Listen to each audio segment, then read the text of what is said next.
Gurave Gaurachandraya Radhikaya Tadalaya Krishnaya Krishna Bhaktaya Tad Bhaktaya Namo Namah.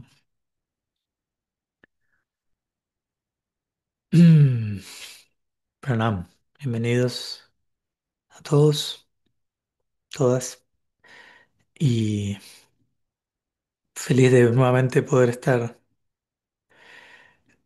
conectándome luego de, por diferentes razones, no haber sido capaz de hacerlo algunos días de las pasadas semanas, cambios de horario, viajes, ya de regreso aquí en Estados Unidos, donde planeo quedarme al menos unos buenos meses, y por lo tanto no va a haber tanto movimiento a nivel cambio horario, actividades, eventos, por lo que espero podamos seguir compartiendo sin mayores interrupciones, de mi parte, eh, las próximas semanas, los próximos meses.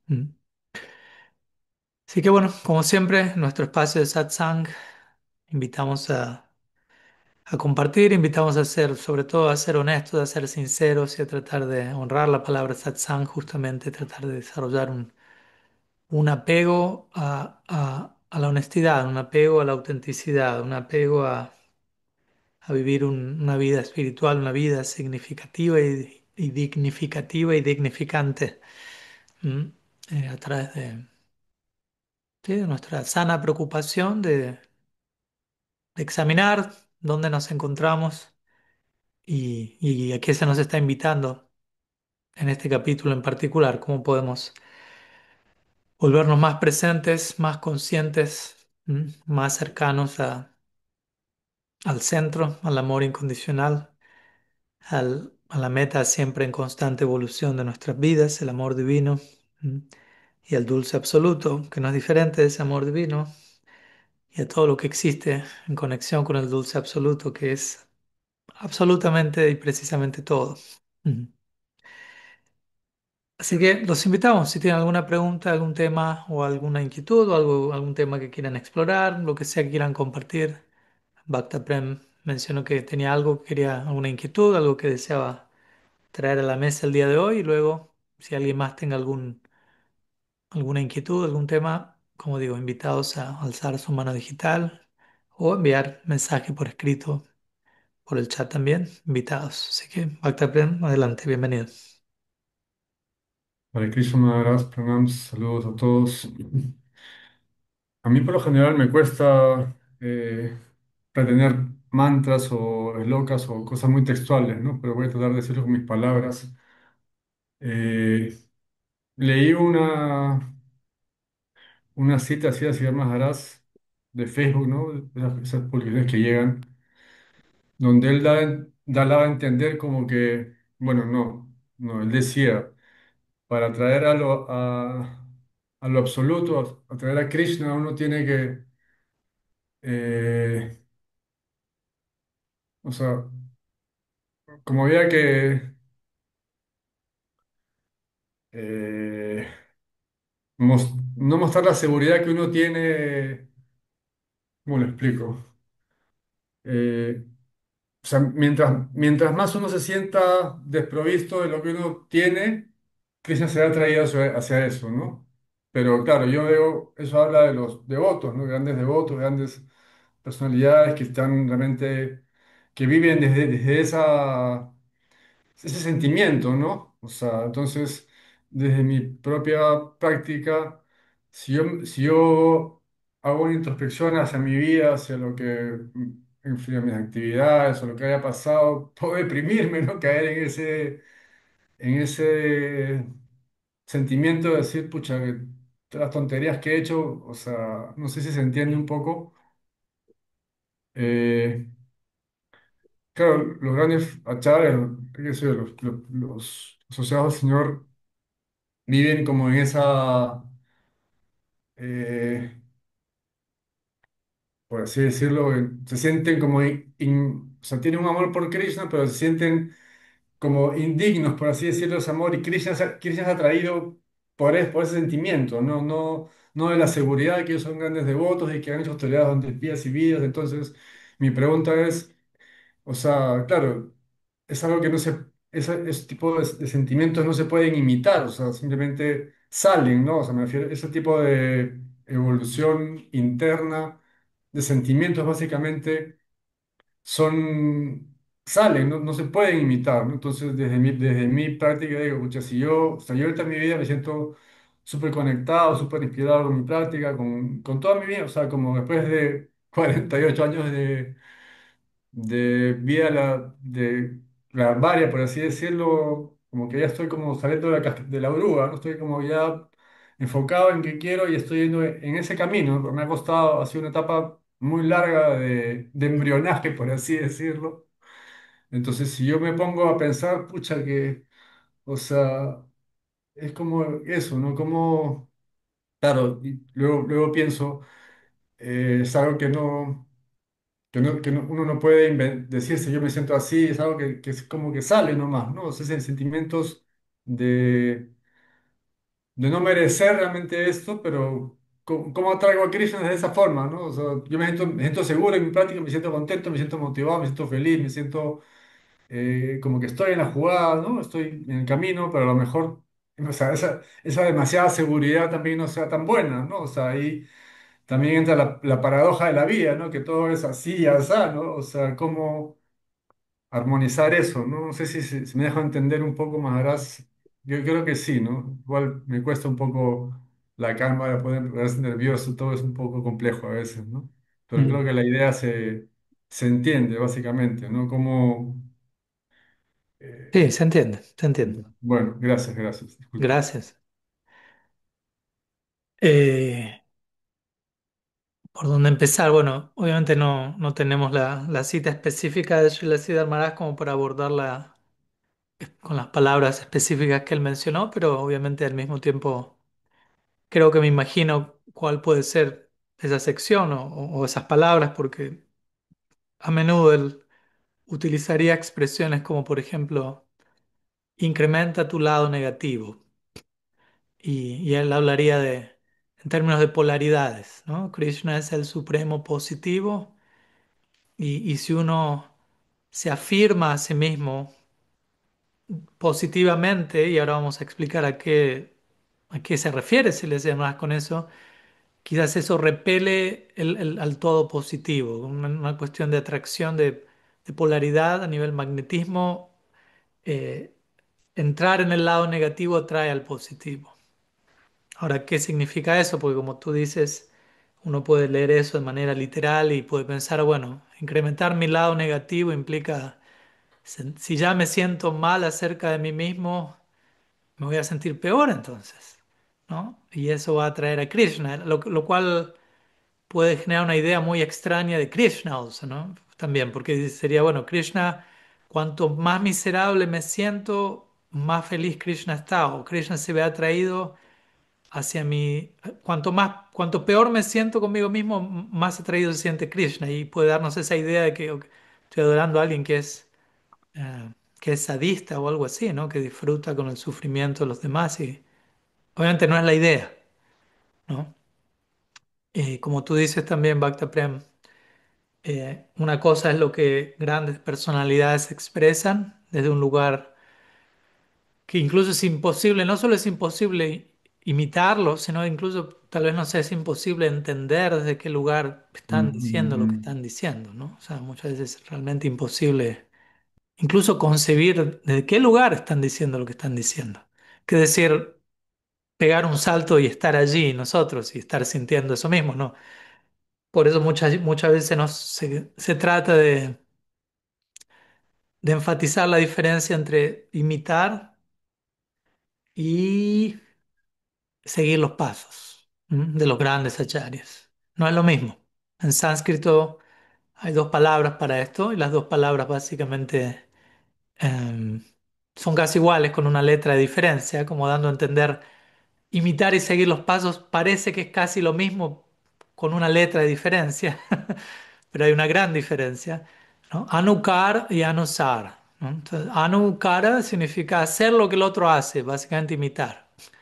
Anusara, sara significa esencia. Entonces, seguir la esencia de lo que el otro hace. En otras palabras, para seguir la esencia de lo que el otro hace, primeramente tengo que conectar con esa esencia y entender cuál es esa esencia en el otro y ver desde donde yo me encuentro, cómo conecto con esa esencia, cómo expreso eso mismo yo dependiendo de dónde me encuentro, sin imitar. Ujú. Entonces, si un gran devoto exhibe, Ahora, perdón. sí, Ahí le copié la cita en el chat. Si quiere verla, rapidito, leerla, eso la pegué. ok, gracias. A ver, un segundo, ¿eh? Estoy tratando de ubicarla. Ok. El verdadero progreso hacia el infinito da la idea de que no soy nada, estoy en gran peligro.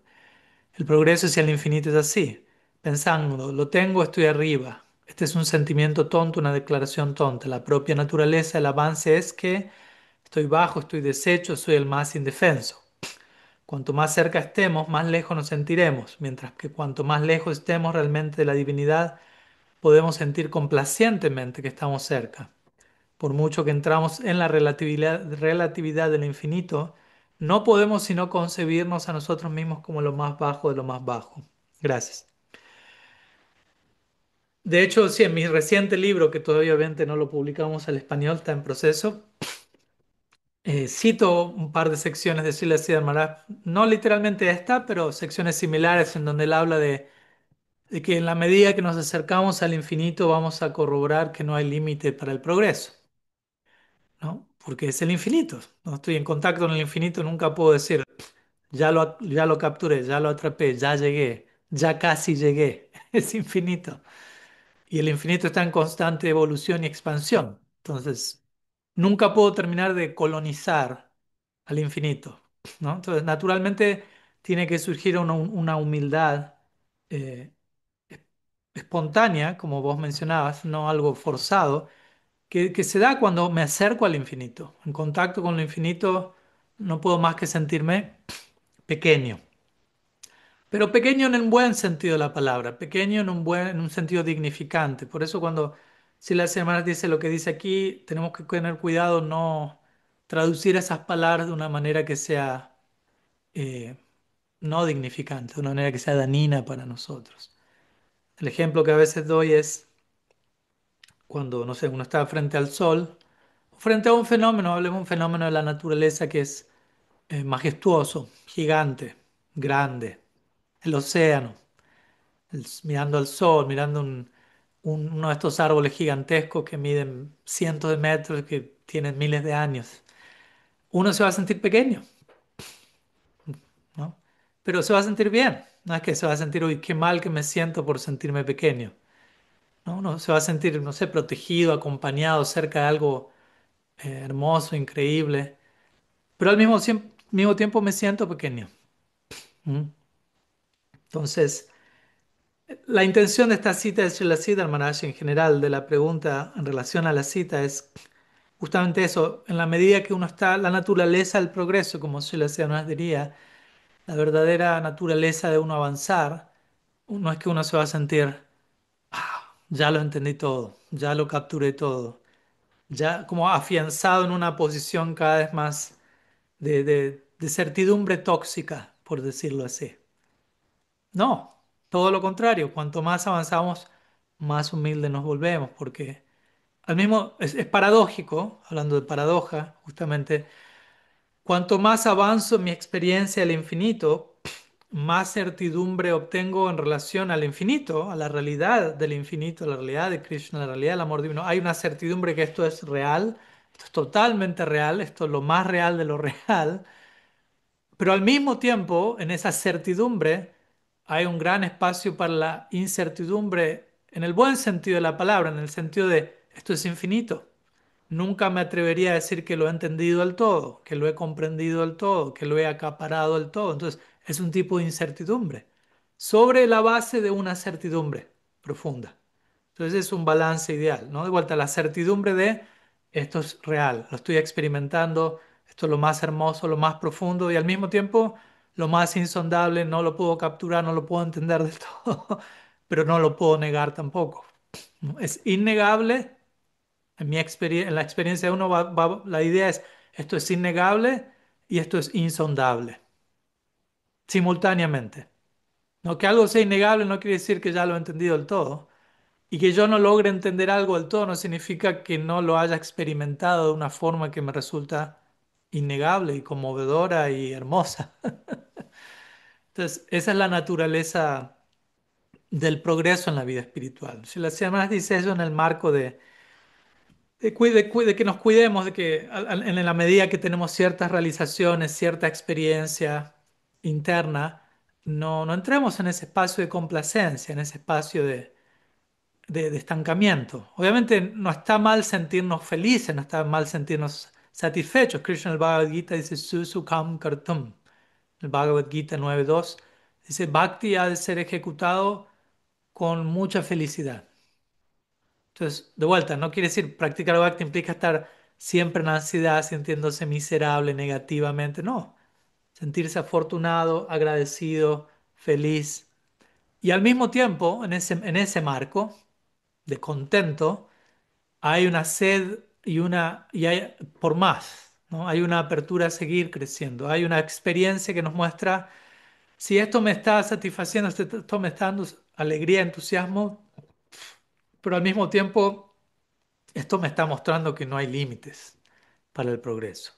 Y esto me invita a un viaje constante, ¿no? Que gradualmente uno va a ir avanzando. De vuelta, uno nunca va a terminar de acaparar al absoluto, pongámoslo de esa manera. ¿No? Entonces tengamos cuidado. Para mí estas palabras y las semanas son más bien un tipo de advertencia. Tengamos cuidado de no abordar la práctica espiritual como un proyecto que tiene comienzo y fin, ¿no? Y el fin implica llegué, terminé, llegué a la meta, lo entendí todo, lo alcancé todo, fin del comunicado, nada más que decir. No es la idea, no es la naturaleza de entrar en contacto con el infinito, eso no puede pasar. Entonces, de ese lugar se le decía, dice, la medida que avanzamos no vamos a sentir que podemos, ¿cómo decirlo? ¿Cómo es esta palabra al español? Como afirmarnos a nosotros mismos, como, acá estoy, lo hice, lo logré, lo llegué, lo obtuve. Tampoco vamos a negar que hay una experiencia y una realización, obviamente que no, pero no reconocer lo que hemos vivido de manera que nos limite a seguir viviendo otras cosas. ¿Me explico? Como una relación con cualquier persona. Uno sin duda alguna tiene experiencias con esa persona, ojalá experiencias muy hermosas, pero en el momento en que uno dice, ok, esto es innegable, es hermoso, ya está, se acabó acá, lo experimenté todo en esta relación. Es el comienzo del final el comienzo del final de la relación. Entonces uno se tiene que mantener continuamente abierto a una nueva etapa, una nueva invitación. Entonces esa es básicamente la idea, ¿no? El síntoma, si la semana está diciendo el síntoma de alguien que genuinamente está avanzando, progresando, es alguien que realmente está entrando en contacto con el infinito, que está teniendo una experiencia real con el infinito. Y una experiencia real con el infinito nunca nos va a permitir afianzarnos y afirmarnos de un sentido tóxico excesivo, en donde quedamos estancados sin seguir avanzando. Todo lo contrario, la paradoja es, cuanto más me acerco al infinito, más compruebo qué infinito es el infinito. Y siempre puedo seguir creciendo, y siempre puedo seguir ahondando, y siempre puedo seguir avanzando. Y eso me mantiene perfectamente humilde por la eternidad, ¿no? Por eso Sanatan Goswami diría en el Brihad Bhagavatamrita que prema y daña o amor, el amor divino y la humildad son causa y efecto el uno del otro. En otras palabras, cuanto más amor uno tiene, cuanto más uno se acerca al infinito, diríamos en este caso, más humilde uno se vuelve. Y cuanto más humilde uno se vuelve, más al lugar da para el amor divino. Y cuanto más amor divino hay allí, más humilde uno se vuelve. Y así sucesivamente, sin fin, por suerte.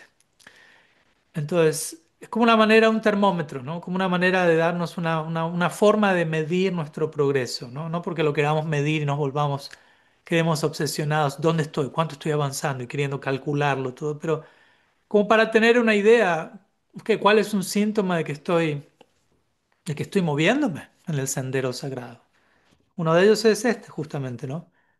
Me mantengo abierto, me mantengo con esta clara experiencia de que siempre hay espacio para mayor evolución, para mayor crecimiento, o ya estoy desarrollando una complacencia, una certidumbre, donde me siento, no sé, soy un devoto mayor, tengo tantos años de práctica, me aprendí todos estos shlokas, canto todas estas rondas, recibí estos títulos, bla, bla, bla, bla, bla, bla. Y todo eso genera un conformismo, por decirlo así, un estancamiento donde termino reemplazando la experiencia en relación al infinito con cosas externas. Entonces el progreso nunca ha de ser medido por laureles externos, sino por una genuina experiencia interna. De vuelta, en el mismo verso que cité hace un momento, el Bhagavad Gita 9.2, Krishna también dice, Pratyaksha Avagamam. El bhakti es comprendido a través de experiencia directa. No alcanza, el conocimiento no es suficiente. Hay un montón de conocimiento, hay un montón de información que es genial y es hermosa, pero tiene que ser digerida, procesada, internalizada, realizada, experimentada, vivida, expresada en nuestras relaciones, en cómo vivimos nuestro día a día. Entonces, en la medida que tenemos genuinas experiencias en relación al infinito y a cómo todo es infinito, a fin de cuentas, eso trato también de mencionar en mi reciente libro, porque uno dice, bueno, el infinito es Krishna. Y en contacto con Krishna, y uno muchas veces tenemos ideas muy finitas en relación a cómo experimentar al infinito.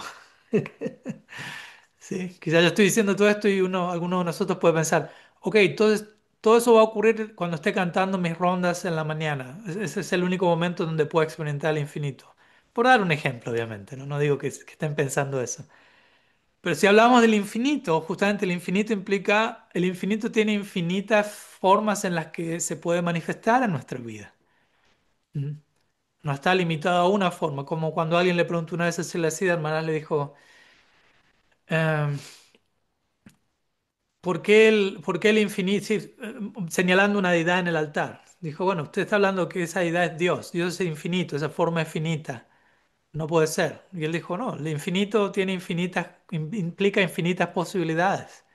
Una de ellas es el infinito puede llegar a nosotros a través de una forma hecha de materia, tallada a partir de madera, pero debidamente abordada y concebida, vamos a tener una experiencia del infinito, ¿no? El mundo de la materia es infinito, técnicamente hablando. Aunque a veces hablamos de la materia como temporal o limitada, si uno presta atención a lo que las escrituras dicen, la materia es infinita, es inconmensurable, ¿no? Krishna en el capítulo 15 del Gita habla del mundo material como Anadi y Ananta, que significa sin comienzo y sin final. Básicamente eso es una manera de decir infinito. Entonces, en realidad toda su manera es infinito. Toda su manera está en continuo movimiento y evolución. Toda su manera, amor divino, Dios, el alma, la materia, todo lo que compone la realidad, todo nos invita a ser abordados en un lugar muy abierto, muy humilde, en un espíritu de continuo aprendizaje. ¿M? De vuelta, nunca de colonización. No podemos colonizar lo infinito, es una contradicción de términos. Entonces, básicamente ese sería el espíritu de Srila Siddhar Maharaj al decir esto. No, no. No está sugiriendo aquí sintámonos mal acerca de nosotros mismos, deprimámonos, ese es el nuevo sadhana, siéntanse terriblemente mal, llenos de culpa y de vergüenza. Ya venimos haciendo eso sin que nadie nos pida eso. Encima de eso, sumar más y decir que los acharyas están sugiriendo eso ya es demasiado. Entonces, no, aprendamos a vivir una vida espiritual saludable, sana, sostenible en paz, una vida pacífica, sobre la base de paz hay felicidad, Krishna diría en el Gita, con gratitud, con apreciación y con esta emoción, con esta excitación espiritual de decir, wow, estoy abordando al infinito en todo momento, siempre hay lugar para un nuevo aprendizaje y crecimiento por siempre. La invitación es a nunca estancarnos. A veces vamos a necesitar tomar un descanso, tomar un respiro, obviamente, tampoco implica volvernos locos, tengo que estar creciendo y avanzando y progresando a cada segundo, cuál es la próxima lección y volvernos neuróticos al respecto, tampoco. Pero tampoco irnos al otro extremo del péndulo y terminar estancados, complacientes, aburridos, pensando, ya está, llegamos a un callejón sin salida espiritual. No, eso suena más al infierno que al cielo, nadie quiere terminar allí. Así que algunas ideas, algunas reflexiones sobre este párrafo en particular de Sulecida Maharaj. Gracias por compartirlo, espero que haya sumado. Eh, y veo que hay algunas preguntas que están enviadas por un mensaje de texto, pero antes de ir ahí, lo voy a invitar por algunos momentos, como siempre, a compartir en nuestros cuartos privados algunas reflexiones por algunos momentos que mueve dentro de nosotros lo que acabamos de compartir, las nociones de acercarnos al infinito, de una vida, de un horizonte en continuo movimiento y evolución, cómo nos sentimos al respecto, dónde sentimos que nos encontramos internamente en relación a ello. Voy a poner pausa a la grabación y los voy a invitar a que compartan algunos minutos entre ustedes algunas reflexiones al respecto.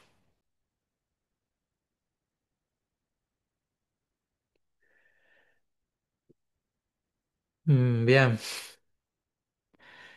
bienvenidos de regreso y espero que hayan tenido un compartir nutritivo. Vamos a continuar con una siguiente pregunta, una siguiente exploración que fue enviada por mensaje de texto por Víctor desde desde Cali, perdón, Colombia. Le cambié no la nacionalidad, pero la zona geográfica. Eh, y luego tenemos una de Subal, también enviada desde Italia. Se tuvo que desconectar ya que era un poco tarde por allá en Europa. Entonces, la pregunta de Víctor dice, pregunta interesante. De todas las preguntas, es una pregunta en relación a preguntas. De todas las preguntas que me han realizado, que te han realizado, él me pregunta, ¿cuál es la más común y cómo la has resuelto? Con tanta interacción que tienes con devotos en todo el mundo. Infinitas gracias. Bueno, gracias. Gracias, Víctor, por la pregunta. No, gracias a vos y es Ujú. majestuoso todo lo que haces por nosotros, de No, verdad. por favor. Siempre recíproco. Yo también recibo mucho de cada uno de ustedes, así que Es siempre increíble un todo ida y el tiempo, vuelta, un dar y un recibir. todo lo que nos sacas de tiempo, todo lo que nos guías y cómo cambias vidas. Ujú. Gracias. Entonces, en cuanto a la pregunta, ¿qué decir? Interesante, porque obviamente no es que personalmente llevo un registro de las preguntas que me hacen en cada clase. Ya obviamente he perdido la cuenta no solo de cuántas preguntas, sino de cuántas clases y ya van miles seguramente. Y quizás es difícil decir una. Me vienen algunas a la mente, algunas opciones, porque obviamente también a veces también depende cuál es la audiencia, cuál es la comunidad, dónde me encuentro. Incluso a veces dependiendo de los países, hay ciertos tipos de preguntas que son más eh, prede- predecibles, o sea, ¿cómo decirlo? Sí, probables de encontrar en un lugar o en otro, en cierto sentido general, ¿no? No quiero tampoco limitar eso a un aspecto geográfico, cultural, pero si tengo que pensar alguna pregunta que de alguna manera resume muchas de las preguntas principales que le hacen a uno, probablemente es también una de las preguntas más típicas que le hacen a cualquier persona que está tratando de responder preguntas a nivel espiritual, no solamente a mí. Y sería algo así como, ¿por por qué todavía sufro si estoy haciendo las cosas que se supone que tengo que hacer a nivel espiritual? Algo así, ¿no? Estoy siguiendo todas las reglas, no todas, obviamente, quién puede seguir todo, pero más o menos estoy haciendo lo que se espera que haga, lo que me dijeron que haga, y aún así no está pasando lo que se supone que tiene que pasar. Algo así, ¿no? ¿Y por qué? ¿No? O qué hacer para que pase lo que tiene. O en otras palabras, ¿por qué sigo sufriendo si, si ahora estoy practicando vida espiritual? Y obviamente, en muchas ocasiones las preguntas de por sí incluyen presuposiciones erradas, ¿no? Por ejemplo, la que acabo de decir. ¿Por qué sufro si estoy practicando vida espiritual? Pero ¿quién dijo que por practicar vida espiritual uno no va a sufrir? ¿No? ¿Me explico? Ya la pregunta asume algo que en verdad no es así. Entonces, si tenemos la pregunta equivocada, nunca vamos a encontrar respuesta a esa pregunta, una respuesta satisfactoria. ¿Por qué? Porque la pregunta de partida es incorrecta. ¿Me explico? Si yo digo, ¿cómo puedo no sufrir practicando vida espiritual? Probablemente nunca vaya a encontrar una respuesta satisfactoria porque la vida espiritual no tiene tanto que ver con pare de sufrir, sino con entender el sufrimiento primero y vivir una vida en donde probablemente sí vamos a lograr reducir ciertos sufrimientos innecesarios, pero hay ciertas situaciones que aún van a llegar a nuestra vida, ciertas experiencias de dolor que necesitan venir y podemos atravesarlas de manera tal que nos haga crecer espiritualmente. Entonces no es algo indeseable, no es algo que no debería estar pasando. ¿Me explico? Entonces, muchas veces ese es parte del desafío cuando uno recibe alguna de estas preguntas, porque uno empieza a darse cuenta, bueno, la persona tiene una pregunta, pero el que está cuestionando no está cuestionando su propio cuestionamiento, ¿no?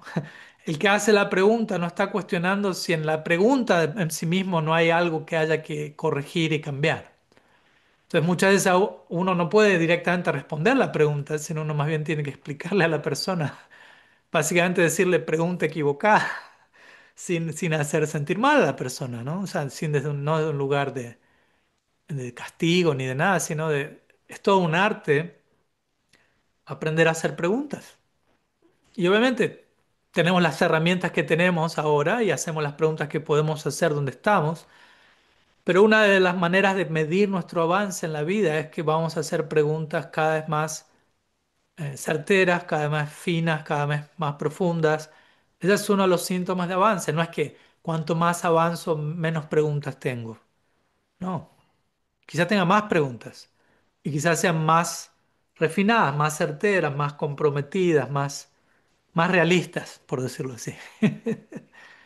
Entonces, quizás en un comienzo uno no tenga muchas preguntas porque uno piensa, oh, recibí esta información nueva, tengo conocimiento perfecto de todo. De vuelta, lo que sí la hacía más nos estaba advirtiendo, no vayas ahí. Certidumbre tóxica. No, ahora aprendí, Krishna es Dios, soy un alma espiritual, la meta es el amor divino, bla, bla, bla. Tengo todas las respuestas de todas las preguntas. No, no tengo ninguna pregunta. Y después de un tiempo esa persona en esa certidumbre tóxica empieza a sufrir porque no está plenamente autorrealizado. Y ahí tiene una pregunta, pero la pregunta de vuelta no es correcta. ¿Por qué estoy sufriendo si estoy haciendo todo lo correcto? No, no necesariamente. Y ahí es donde se me tiene que invitar a no tomarme tan en serio a mí mismo, por decirlo así. No estar tan seguro de que mi entendimiento actual es el mejor entendimiento posible. Y ahí tengo que mantener más abierto. Entonces, así es como personalmente trato de resolverlo cuando alguien me pregunta algo así, ¿no? Ok, he estado practicando. Hay diferentes variantes de esta pregunta, ¿no? He estado practicando, por dar un ejemplo, esta tradición del Bhakti o quizás personas de otras tradiciones.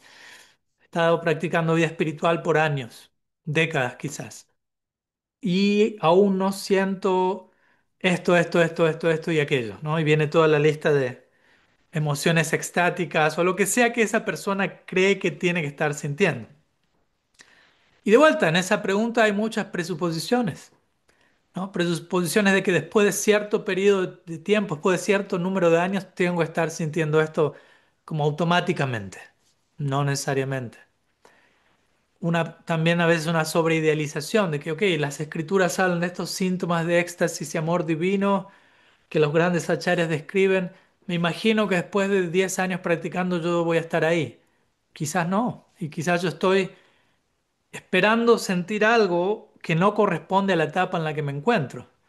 Entonces no logro honrar la etapa en la que me encuentro y sentir lo que tengo que sentir en la etapa en la que me encuentro y más bien estoy insatisfecho y continuamente pensando en que tendría que estar pasando algo que no va a estar pasando todavía, que va a pasar quizás en 20 años en una vida siguiente.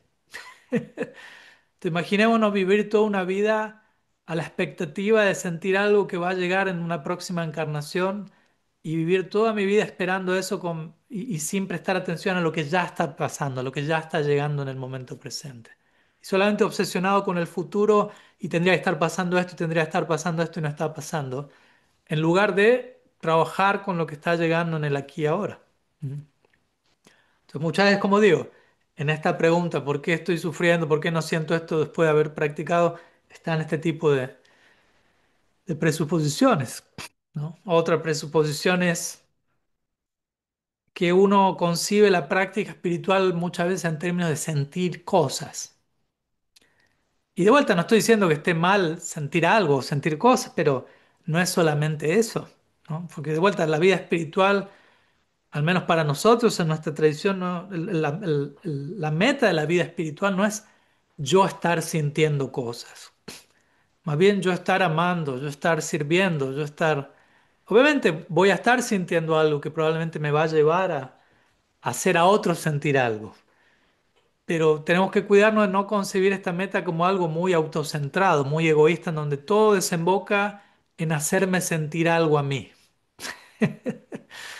Porque terminamos obsesionados con que todo Krishna, la vida espiritual, mantra, las prácticas, la gracia divina, todo esto existe ahí para hacerme sentir cosas a mí. Y es una manera sutil, espiritual de hablar de gratificación sensorial y autocentrada. Porque va a haber, obviamente que, como digo, no estoy en contra de que sintamos algo. Obviamente si uno no siente absolutamente nada, nunca, y tenemos cero experiencia interna, ¿qué estamos haciendo aquí? ¿Cómo vamos a seguir? Pero, pero si nos vamos al otro extremo y es solamente sentir y sentir, ¿qué va a pasar esos días donde no siento nada? Porque hay días donde no siento, no, incluso no siento el gran entusiasmo, la gran inspiración. Como en cierta etapa del viaje espiritual van a haber días nublados, por decirlo así. Van a haber días lluviosos, van a haber días de lluvia torrencial y apocalíptica. Van a haber días que son de bosques floridos y verdes y va a haber días de desierto, ¿no? Y todo nos enseña algo, ¿no? Todo nos enseña algo. Los días de desierto, Jesucristo fue 40 días al desierto, donde aparentemente no pasa nada. Como indicando, también uno tiene que entrar a esos espacios internos, no necesariamente externos. Y saber estar allí, saber tener paciencia. ¿M?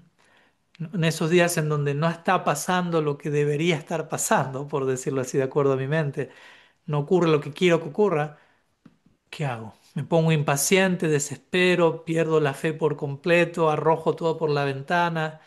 Si ese es el caso, todavía mi fe es un poco caprichosa, digámoslo así, un poco bastante infantil.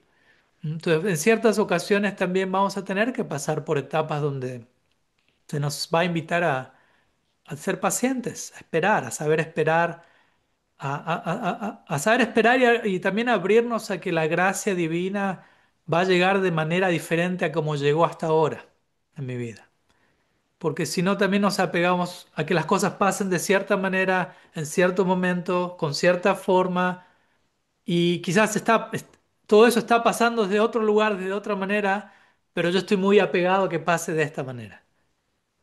Y como no percibo que nada esté pasando desde ese lugar, siento, no está pasando nada. Cuando en realidad siempre está pasando algo, pero tengo que estar sintonizando en qué dirección esa corriente está llegando a mí. ¿Mm? Entonces, todas estas versiones son deconstrucciones de esta pregunta que muchas veces se presenta. O si estoy practicando vida espiritual, ¿por qué no siento nada? ¿Por qué estoy sufriendo? ¿Por qué no hago avance? Y muchas veces, quizás, como digo, la pregunta es cerrada. La pregunta trae presuposiciones que necesitan ser señaladas, deconstruidas, analizadas. Y quizás cuando hacemos eso ya no tenemos esa pregunta, ¿no? Muchas veces he visto devotos que se torturan a sí mismos pensando, no estoy avanzando, debo estar haciendo algo mal, porque simplemente están sobreidealizando lo que deberían estar, lo que creen que deberían estar experimentando. Entonces no lo están experimentando eso, pero están experimentando algo, que es lo que corresponde a la etapa en la que están. Por lo tanto, están avanzando, pero ellos en su mente crearon que avanzar significa estar sintiendo amor divino extático y cantar Hare Krishna y desmayarme a los 2 segundos. Y como eso no ocurre, no estoy avanzando. Y se torturan y se sienten mal pensando no están avanzando, cuando en realidad están avanzando. Entonces muchas veces uno necesita cambiar el ángulo de visión, cambiar la perspectiva y mostrarle al otro o a nosotros mismos lo que ya está ocurriendo, la gracia que está llegando, el avance que ya está pasando y apreciar lo que ya tenemos, lo que ya está ocurriendo, más que estar siempre pensando en qué es lo que viene, qué es lo que sigue, porque lo que tengo es insuficiente. No, deberíamos tener este tipo de confianza de que lo que tengo en el aquí y ahora, en el momento presente, la experiencia, las herramientas, la gracia, es todo lo que necesito para pasar a la siguiente etapa. Pero para pasar a la siguiente etapa, voy a llegar a la siguiente etapa únicamente honrando lo que tengo en esta etapa, honrando, tomando ventaja de ello en el buen sentido de la palabra, ¿no? Utilizándolo, no pensando falta algo, todavía eso no llegó, sino con lo que ya tengo, con lo que ya hay. ¿Mm? ¿Cuál es el mejor uso que le estoy dando a todo eso? Conocimientos, circunstancias, gracia divina, capacidades, todo, todo el cúmulo. ¿Cómo honrar eso de la mejor manera? Y eso naturalmente me va a mover a la siguiente etapa donde voy a tener más herramientas, más capacidad, más realización. Y honrando eso plenamente me va a llevar a la siguiente etapa y así sucesivamente, ¿no? Porque si no, también a veces nos obsesionamos pidiéndole a Krishna más, más, más, más gracia, más esto, más, más misericordia. Y Krishna va a decir, ya te he enviado un montón de todo eso y tienes que hacer algo con todo eso, ¿no? Si no, nos terminamos volviendo adictos a como consumidores de gracia. Dame más, consumistas, quiero más, necesito más. Y parece humildad, necesito más gracia, necesito más esto, pero a veces la verdadera humildad es qué hacer con esa gracia que ya llegó. Y confiar que cuando hago mi tarea, mi homework, eso me va a trasladar a la siguiente etapa. En fin, algunas ideas sobre variantes de esta pregunta central que llega muchas veces y es natural que llegue y es natural que incluso hagamos la pregunta de manera errada y con presuposiciones. Es parte del proceso también caer en todo eso, ¿no? No estoy criticando ni condenando cuando eso ocurre. Y bueno, y quizás nos tengamos que hacer la misma pregunta varias veces a lo largo del viaje en diferentes niveles, la misma pregunta en diferentes niveles de profundidad, la misma pregunta desde diferentes espacios internos. Así que espero que haya sumado, Víctor. Totalmente, muchas gracias. No, por favor, gracias a ti. Y bueno, antes de dirigirnos a la última pregunta que tenemos hoy enviada por Subal, vamos una vez más a los cuartos privados donde los invito a compartir entre ustedes pensamientos, experiencias en relación a su propio viaje. O sea, que ustedes tengan esta misma pregunta, cómo han vivido esta etapa en donde sentir estoy haciendo todo, no está funcionando, o quizás tengan otra pregunta que es la más recurrente dentro de su viaje interno y quieran compartirlo con sus compañeros de grupo. Así que voy a poner a grabar, a poner a pausa la grabación y los invito a los cuartos privados y aquellos que no pueden conectarse, invitados a introspección personal.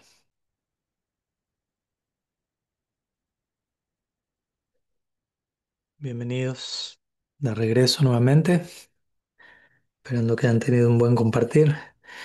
Y vamos con una última pregunta que la voy a abordar de manera relativamente breve, ya que tengo algunos compromisos aquí también.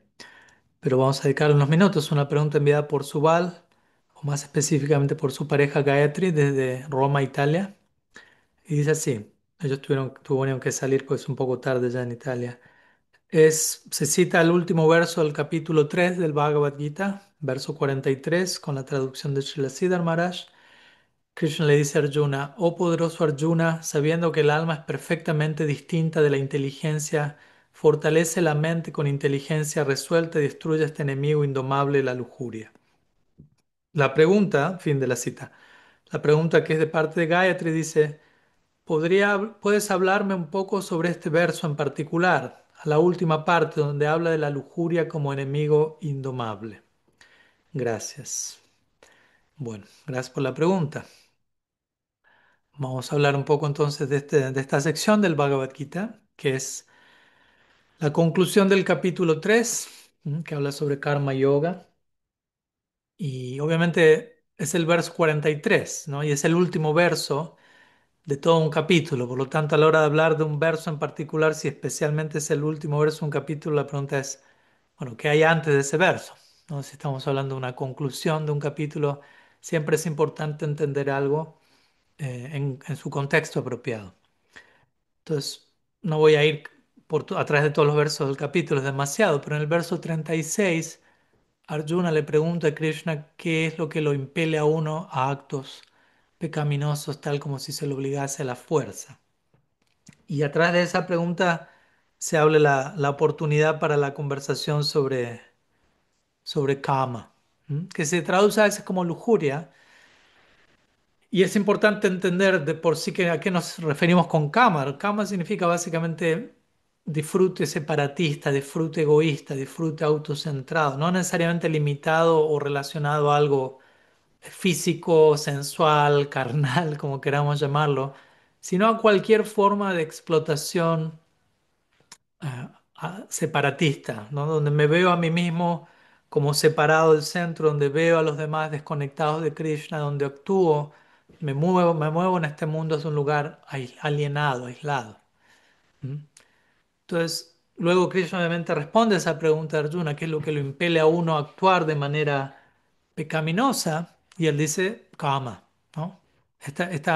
Este disfrute autocentrado, este deseo de explotar desde un lugar separatista, que obviamente detrás de ello está avidya, ¿no? De raíz está esta ignorancia de quién es uno, ¿no? Y esta ignorancia genera una dualidad más que una unidad en ver todo conectado con Krishna, vemos todo separado y con esa visión separatista vivimos nuestra vida, ¿no? Todos internamente queriendo ser felices, pero buscando ser felices a través de un disfrute separatista, lo cual no funciona muy bien.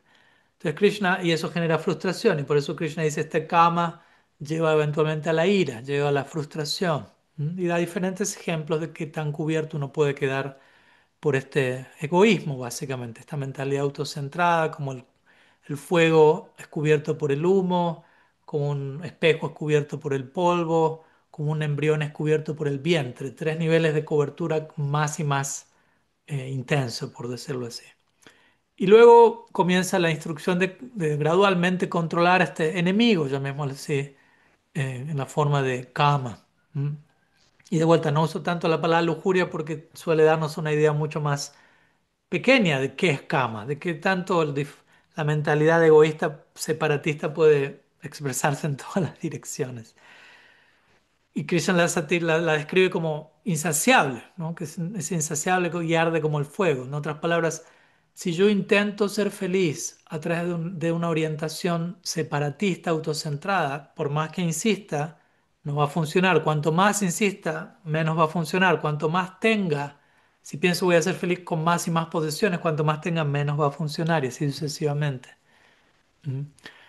Luego él habla de la mente, los sentidos y la inteligencia como lugares de asiento de este kama y la importancia de saber utilizar mente, sentidos e inteligencia de manera tal que en lugar de ceder, ¿no? Mente, sentido e inteligencia como puertas a través de las cuales entran impresiones en este mundo que son procesadas y que idealmente tienen que ser eh, percibidas, internalizadas de un lugar iluminado, no de un lugar cubierto. Entonces, al final de cuentas, el último verso, por resumir los versos previos, Krishna habla del alma, luego de hablar de la mente, de kama, de sentidos, mente, inteligencia, dice, bueno, pero tú eres un atma, tú eres un ser trascendental, eres trascendental a todo esto otro, ¿no? Aunque debido a la influencia de las gunas, debido a la autoidentificación errada, autocentrada, te creas una cosa u otra.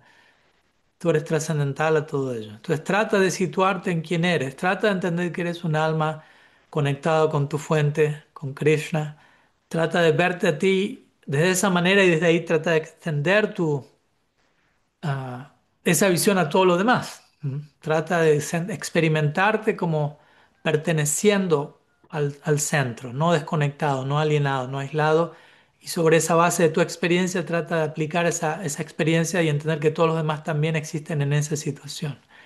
Y desde ese lugar conquista kama, conquista el deseo egoísta. Básicamente eso sería, no tenemos nada en contra del deseo, ¿no? No tenemos nada en contra del apego, ¿no? Bhakti es algo supremamente positivo en donde se nos invita a utilizarlo todo para el placer de Krishna, utilizarlo todo en servicio al centro. Entonces no es que nos tenemos que deshacer. ¿Mm? Kama es una expresión, el amor de las gopis es descrito como Kamarupa o sí, Kamarupa básicamente, Kamarupa Bhakti. Es un Bhakti que toma la forma de Kama, de deseo, ¿Mm? De sensualidad incluso, de amor romántico, pero en el marco, no en un marco autocentrado, egoísta, separatista, ¿no? Sino en un marco plenamente iluminado y dedicado. Entonces, este verso o esta sección y esta conclusión del capítulo 3 básicamente intenta hablar de soltar el deseo egoísta. Y esto es en el capítulo 3. El capítulo 3 es Karma Yoga, que implica obrar en este mundo, cumplir con nuestro deber prescrito, actuar de acuerdo a nuestra naturaleza adquirida, pero no estar apegados al fruto de nuestra acción. No querer actuar para disfrutar, explotar de manera egoísta y separar el fruto de lo que hago, sino entender el yo desenvolverme en este mundo de acuerdo a mi naturaleza es de por sí la recompensa, ya de por sí trae un beneficio y soltar el fruto, soltar soltar el fruto, entendiendo que el fruto es otro, básicamente, entendiendo que el fruto de la acción desinteresada es la acción desinteresada. El poder obrar de acuerdo a mi naturaleza ya de por sí es virtuoso y atrae más virtud. Y lo que sea que tenga que ser el resultado de ello va a venir por su propia cuenta. No necesito estar apegado, no necesito estar obsesionado y tratar luego de lo que sea que venga como resultado, tratar de consumir eso para mí mismo solamente, básicamente. Entonces, esa es la enseñanza central de Karma Yoga y no es de sorprendernos que el capítulo que habla de Karma Yoga culmina con una discusión sobre lo opuesto a eso, que es Kama, el deseo egoísta, que es lo que se interpone en el camino, lo que lo lleva a uno a obrar de otra manera y la importancia de gradualmente ir conquistando ese enemigo, o más bien, como Krishna diría en los capítulos más adelante, transformar al enemigo en nuestro mejor amigo, ¿no? Entonces, si en el momento actual algunos de nuestros deseos son, los sentimos con nuestro peor enemigo, no como, la idea no es cancelar todo deseo, la idea es como aprender a desear de una manera que sea amigable para mí y para los demás.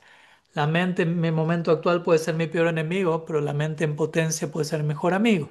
Entonces, Bhakti implica eso, nos invita a eso, a una transmutación gradual, en donde aprendemos a desear, aprendemos a utilizar nuestros sentidos, mente, inteligencia, desde un lugar iluminado, entendiendo que somos almas, que estamos conectados a Krishna y que podemos expresar todas nuestras funciones, todas las dimensiones de nuestra existencia corporificada en conexión al centro.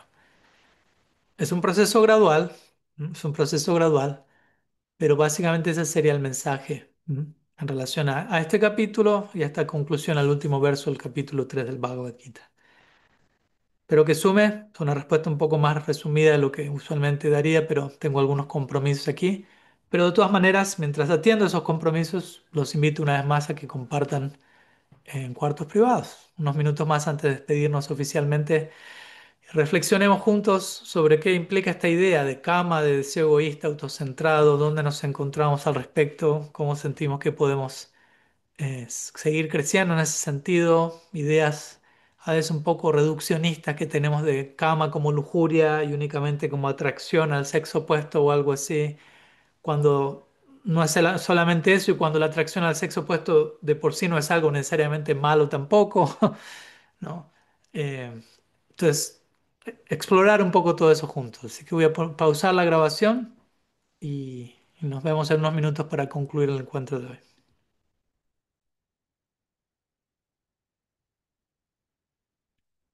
Bien, nuevamente bienvenidos, esperando que han tenido un buen compartir y vamos a poder poner a descansar nuestro encuentro el día de hoy por el momento. Nos estamos viendo la próxima semana, esperando ya retomar nuestro horario de siempre original, varias horas más temprano, ahí los vamos a estar confirmando, pero probablemente ese va a ser el caso, ya voy a estar más alineado con el horario local aquí. Sí, muchas gracias a todos por su tiempo, preguntas, presencia. Sriman Mahaprabhu ki jai. Ah, Shri हरिनाम संकीर्तन की जय, ah. साधु सांग की जय, गौर प्रेमानंद हरि बोल। हरि बोल। वंशकल्पतरुश्च कृपा सिन्धुभ्यैव च पतितानं पावनेभ्यो वैष्णवेभ्यो नमो नमः।